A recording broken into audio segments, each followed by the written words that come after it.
Welcome to another episode of Frank's Treks and Tracks, the exploration of the world, both real and imaginary. In this video, we're going to be working on a rather unusual MP54 kit, likely harkening back from the 1980s. The MP54s were first put into service in 1908 in Long Island, and then used across the Pennsylvania Railroad from Washington, D.C., Harrisburg, Philadelphia, and New York City. They were replaced by the Budd railcars in the 1980s, after almost a 70-year career. It's the first steel rail car, as the Pennsylvania Railroad would not allow wooden cars into the new Hudson and East River tunnels leading to Penn Station in Manhattan.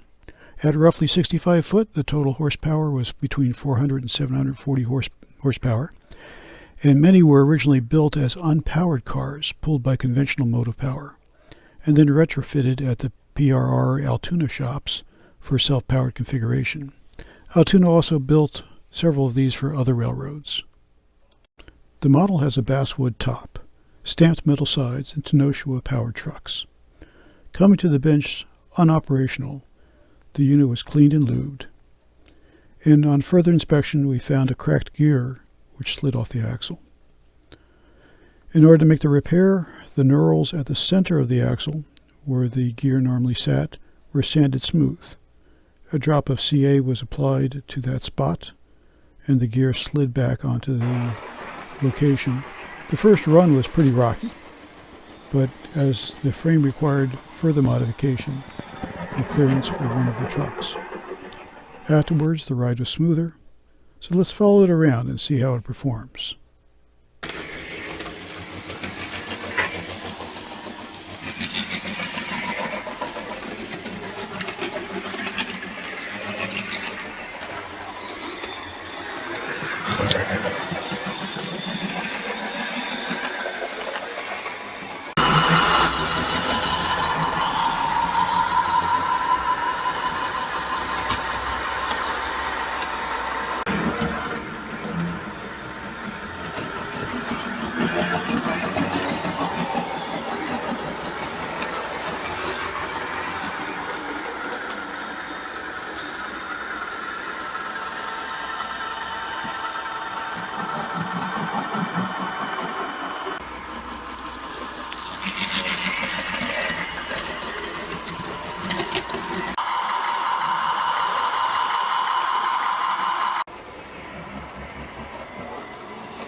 So now that we've got a good, solid running model, next steps will be setting the interior, painting, putting in glazing, and then, of course, the lighting for the unit. And possibly we'll have this thing running on DCC. Once again, thank you for listening in and watching Frank's Treks on Tracks.